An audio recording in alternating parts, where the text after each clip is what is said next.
Hello everyone, very good evening to all of you. आज के इस वीडियो में 30 और 31 मई 2022 के करंट अफेयर डिस्कस करेंगे। वीडियो पूरा ध्यान से देखिएगा, हर एक क्वेश्चन इंपॉर्टेंट है। पीडीएफ और टेलीग्राम दोनों का लिंक मैंने वीडियो के डिस्क्रिप्शन में दिया हुआ है, तो आप दोनों को अवेल कर सकते हो डिस्क्रिप्शन से। स्टार्ट करते हैं आज का वीडियो। और पहला क्वेश्चन है, अभी हाल ही में अंतर्राष्ट्रीय एवरेस्ट दिवस कौन से रूप में मनाया गया? तो ये दिवस मनाते हैं हम लोग हर साल 29 मई को। 29 मई के दिन इसको मनाया गया, परसों के दिन। इस टाइम पर एवरेस्ट की हाइट है 8,850 मीटर करीब। ये माउंट एवरेस्ट एक्चुअली वर्ल्ड में जानी जाती है। इसे ज़्यादातर कंट्रीज माउंट एवरेस्ट के नाम से जानते हैं, लेकिन नेपाल में इसको सागर माथा के नाम से जाना जाता है। किस नाम से? सागर माथा। और चाइना में, या आप बोल सकते हो तिब्बत में, इसको चोमलुंगमा के नाम से जाना जाता है। तो इसके अलावा जो एवरेस्ट इसका नाम पड़ा हुआ है, बेसिकली अगर सागर माथा की बात करी जाए तो ये वहाँ पर देवी का नाम है। और चोमलुंगमा जो है, इसको बोला जाता है mother of the world, Tibetan language में अगर बोला जाए तो। इस वजह से ये दो नाम हैं इसके। अब एवरेस्ट नाम कहाँ से निकल कर आया? तो ये बेसिकली ऑनर दिया गया है जॉर्ज एवरेस्ट को। किसको? जॉर्ज एवरेस्ट को। और जॉर्ज एवरेस्ट कौन थे? ये भारत में सर्वेयर बन के आए थे, तो इनके ऑनर में इसका नाम एवरेस्ट रखा गया था।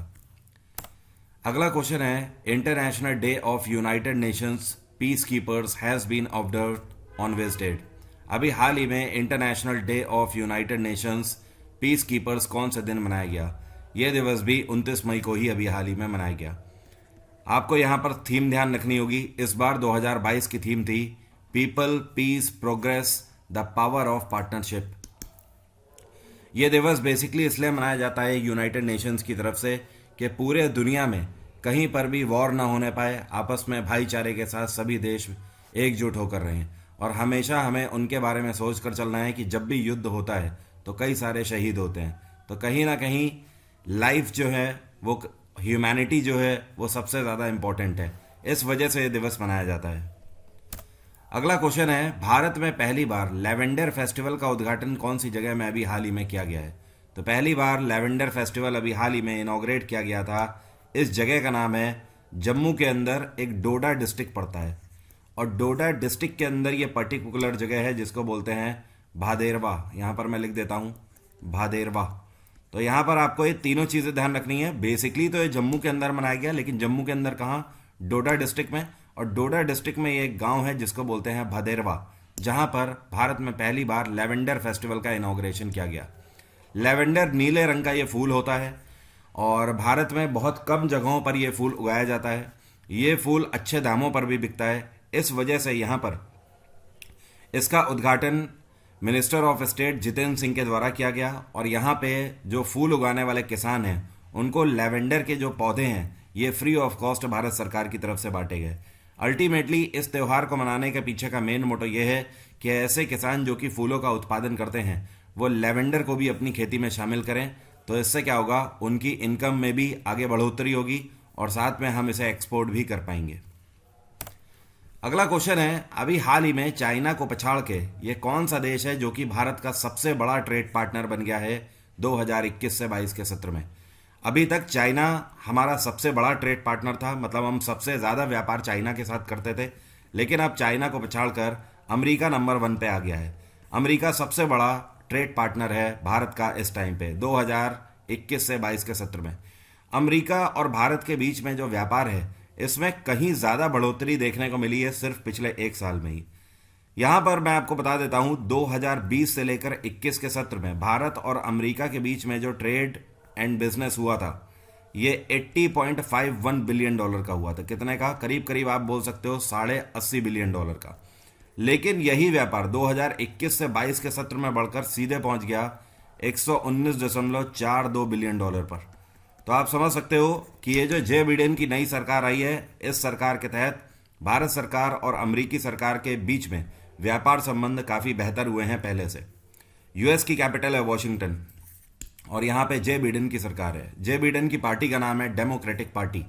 अब देखिए, अमेरिका तो नंबर 1 हो गया ट्रेड पार्टनर भारत का। दूसरे नंबर पे ऑफकोर्स चाइना हो गया, क्योंकि चाइना को पछाड़ा है अमेरिका ने। तीसरे नंबर पे ट्रेड पार्टनर कौन सा है भारत का सबसे बड़ा? तो ये है यूनाइटेड अरब अमीरात इस टाइम पे। थर्ड लार्जेस्ट ट्रेड पार्टनर है हमारा। साउथ अफ्रीका की 3 कैपिटल हैं, केपटाउन, ब्लूमफोंटेन और प्रिटोरिया। फिलीपींस की कैपिटल है मनीला। साउथ कोरिया की कैपिटल है सियोल।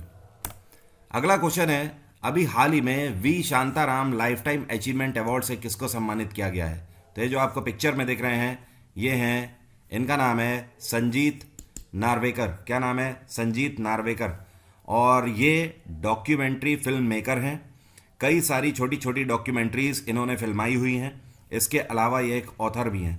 तो कहीं ना कहीं डॉक्यूमेंट्री मतलब आप बोल सकते हो सिनेमा के क्षेत्र में और साथ में राइटिंग के क्षेत्र में उत्कृष्ट कार्य करने के लिए इनको V Shantaram lifetime achievement award से सम्मानित किया गया है। वी शांताराम जिनके नाम पर यह अवार्ड दिया जाता है, ये इंडियन फिल्म मेकर थे। 1990 में इनका निधन हो गया था। इन्हीं के नाम से सिनेमा में उत्कृष्ट कार्य करने वाले जो फिल्म मेकर्स होते हैं इनको यह अवार्ड दिया जाता है। अगला क्वेश्चन है, ये कौन से भारतीय हैं जिनको अभी हाल ही में immunisation champion award by UNICEF से सम्मानित किया गया है? कहने का मतलब यह है कि कौन से भारतीय हैं जिनको यूनिसेफ के द्वारा इम्यूनाइजेशन चैंपियन अवार्ड से अभी हाल ही में सम्मानित किया गया है। तो ये जो आपको पिक्चर में दिख रहे हैं इनका नाम है उमार नासिर। क्या नाम है? उमार नासिर। और ये एक आरजे हैं, मतलब रेडियो जॉकी हैं। ये साउथ कश्मीर से बिलोंग करते हैं और इनको ये अवार्ड इसलिए दिया गया है क्योंकि कोविड पैंडेमिक के दौरान इन्होंने रेडियो पर जो र्यूमर्स फैल रही थी कोविड को लेकर, उसको काउंटर करने का काफ़ी बखूबी काम किया है। लोगों में र्यूमर्स ना फैलने पाए, उसमें इनका काफ़ी बड़ा रोल रहा है। तो इनके इस प्रयास के लिए इसको सम्मानित किया गया है इम्यूनाइजेशन चैंपियन अवार्ड से। यूनिसेफ की स्थापना 1946 में करी गई थी और इसका हेड क्वार्टर है न्यूयॉर्क और इसके हेड हैं इस टाइम पे कैथरीन एम रसेल। कौन है? Catherine M Russell. And second thing, अच्छा मैं एक चीज़ यहाँ पर अगर बात करी जाए कि संजीत नार्वेकर को कहाँ पर सम्मानित किया गया, तो इनको अभी हाल ही में मुंबई इंटरनेशनल फिल्म फेस्टिवल का आयोजन किया गया है जो मुंबई में, वहाँ पर इनको सम्मानित किया गया। इस बार मुंबई इंटरनेशनल फिल्म फेस्टिवल का कौन सा सत्र आयोजित किया गया है? तो ध्यान रखिएगा 17th एडिशन इस बार आयोजित किया गया है इसका। और इस अवार्ड के साथ मतलब V Shantaram lifetime achievement award के साथ 10 लाख रुपए की धनराशि दी जाती है। तो यहाँ पर काफ़ी न्यूज़ है इन दोनों क्वेश्चंस में अगर देखा जाए तो ध्यान रखिएगा दोनों क्वेश्चंस की जितनी भी न्यूज़ बताई है। अगला क्वेश्चन है, ये कौन सी भारतीय बॉक्सर हैं जिनको अभी हाल ही में इंटरनेशनल बॉक्सिंग एसोसिएशन की एथलीट कमेटी के चेयरपर्सन और साथ में वोटिंग मेंबर के रूप में भी इलेक्ट किया गया है? तो ये है भारत की स्टार बॉक्सर लवलीना बोरगोहेन। लवलीना बोरगोहेन आसाम से बिलोंग करती हैं और इनको अभी हाल ही में आईबीए के चेयरपर्सन और वोटिंग मेंबर के रूप में इलेक्ट किया गया है। बोरगोहेन ने अभी पिछले साल टोक्यो ओलंपिक्स में हिस्सा लिया था, पहली बार हिस्सा लिया था और पहली बार में ही ब्रोंज जीता है। इनको आसाम सरकार की तरफ से आसाम की डीएसपी के रूप में भी अपॉइंट किया गया था। साथ में ध्यान रखिएगा अगर बात करी जाए आईबीए की तो इसका हेड क्वार्टर है लाओसेन और इसके प्रेसिडेंट हैं इस टाइम पे उमर क्रेमलेव। मैं यहाँ पर लिख देता हूँ उमर क्रेमलेव। और एक क्वेश्चन यहाँ पर आपसे और बन सकता है, देखिए लवलीना बोरगोहेन को तो चेयरपर्सन बनाया गया है आईबीए की एथलीट कमेटी का, इसके वाइस चेयरपर्सन भी एक भारतीय को ही अपॉइंट किया गया है। किसको? शिवा थापा को। शिवा थापा। अगला क्वेश्चन है, आईएनएस गोमती जो आपको पिक्चर में दिख रहा है ये अभी हाल ही में सेवा मुक्त कर दिया गया है या फिर आप बोल सकते हो डी कमीशन कर दिया गया है। तो पूरे 34 साल सर्विसेज देने के बाद इसको डी कमीशन किया गया है मुंबई के मझगांव डॉकयार्ड से। इसको 34 साल पहले मतलब 1988 में इंडियन नेवी में कमीशन किया गया था। मुंबई के मझगांव डॉक से ही उस टाइम पर भी किया गया था और यहीं से इसको डी कमीशन भी किया गया है। आईएनएस गोमती एक तरीके का डिस्ट्रॉयर था। 34 साल की सफलतापूर्वक सर्विसेज देने के बाद ध्यान रखिएगा पूरे वेस्टर्न फ्लीट का ओल्डेस्ट वॉरियर था ये, और अब इंडियन नेवी ने फैसला लिया है कि इसको म्यूजियम में तब्दील कर देंगे। नेक्स्ट क्वेश्चन है, अभी हाल ही में मोनाको फार्मूला 1 ग्रैंड प्रिक्स 2022 का किसने जीता है? तो मोनाको में हुआ फार्मूला 1 ग्रैंड प्रिक्स 2022 का अभी हाल ही में सत्र जीत लिया है सर्जियो पेरेज ने। सर्जियो पेरेज रेडबुल टीम के खिलाड़ी हैं और इसके अलावा ये मैक्सिको के खिलाड़ी हैं। नंबर 1 पे सर्जियो पेरेज रहे, नंबर 2 पे कार्लोस सेंज रहे हैं, नंबर 3 पे मैक्स वर्स्टपन रहे और चौथे नंबर पे चार्ल्स लेरक ने रहकर रेस खत्म करी है। तो बेसिकली इस रेस में यही चारों खिलाड़ी थे, Charles Leclerc, Max Verstappen, Carlos Sainz और सर्जियो पेरेज, जिसमें सर्जियो पेरेज ने यह रेस जीती है। कार्लोस सेंज कहाँ से बिलोंग करते हैं तो ध्यान रखिएगा, ये स्पेनिश खिलाड़ी हैं, स्पेन से बिलोंग करते हैं। मैक्स वर्स्टेपन ये बेल्जियम के खिलाड़ी हैं और चार्ल्स लेरेक ये मोनाको के खिलाड़ी हैं। तो बेसिकली ये मोनाको में ही हुआ ग्रैंड प्रिक्स और मोनाको के खिलाड़ी चार्ल्स लेरेक चौथे स्थान पर रहे, सबसे आखिरी रहे। अगला क्वेश्चन है, अभी हाल ही में जियोलॉजिकल सर्वे ऑफ इंडिया के साइंटिस्टों ने मिलकर एक नई स्पीसीज बंदर की ढूंढ ली है। ये कौन से राज्य में एक नई प्रजाति देखने को मिली है? बेसिकली मकाक बोला जाता है, साइंटिफिक टर्म में बंदर को मकाक बोला जाता है और इसका नाम, ये जो आपको नई प्रजाति दिख रही है, इसका नाम है सेला मकाक। क्या नाम है? सेला मकाक। और इसको अभी हाल ही में डिस्कवर किया गया है अरुणाचल प्रदेश के अंदर। अरुणाचल प्रदेश में पेमा खांडू की सरकार है, यहाँ पे गवर्नर हैं बीडी मिश्रा। अगला क्वेश्चन है, ये कौन सी डॉक्यूमेंट्री है जिसने 2022 का एलियोल डियोर जीता है अभी हाल ही में कांस फिल्म फेस्टिवल में? एलियोल डियोर एक ऐसा अवार्ड है जिसको गोल्डन आई अवार्ड के नाम से भी जाना जाता है।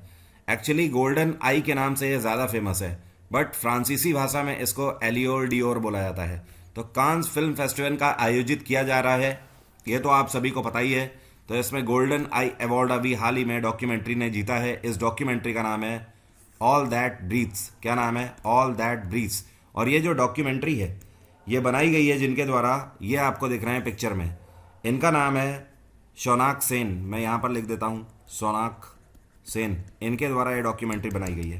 एक चीज़ और ध्यान रखिएगा, इस बार का जो कांस फिल्म फेस्टिवल है ये 75वां संस्करण है जो कि आयोजित किया जा रहा है। इस बार के कांस फिल्म फेस्टिवल में जो ट्रिब्यूट दिया जा रहा है कंप्लीटली, ये टॉम क्रूज को दिया जा रहा है, इनकी मूवी टॉप गन के लिए। नेक्स्ट क्वेश्चन है, अहमदाबाद के अंदर इंटरनेशनल स्पोर्ट्स कॉम्प्लेक्स का शिलान्यास किया गया है किसके द्वारा?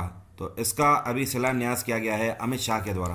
बेसिकली अहमदाबाद के अंदर जो मोटेरा स्टेडियम है, जिसको नरेंद्र मोदी स्टेडियम के नाम से भी जाना जाता है, तो वहाँ पर आने वाले जितने भी खिलाड़ी हैं या फिर आने वाले टाइम में जो भी खेलों के इवेंट आयोजित किए जाएंगे, तो उन सारी चीज़ों को देखते हुए एक स्पोर्ट्स कॉम्प्लेक्स वहाँ पर तैयार किया जाएगा जिसमें हर तरीके की स्पोर्ट्स से जुड़ी हुई फैसिलिटी होगी। ध्यान रखिएगा, कुछ टाइम पहले अहमदाबाद के अंदर सरदार सरोवर धाम की भी स्थापना करी गई थी, जहाँ पर कहीं से भी आकर अहमदाबाद में कर रहे काम करने वाले लोगों के लिए हॉस्टल फैसिलिटी जारी करी गई है। अगला क्वेश्चन है, अभी हाल ही में तारा एयर फ्लाइट क्रैश कर गई, ये न्यूज़ में काफ़ी चल रही थी।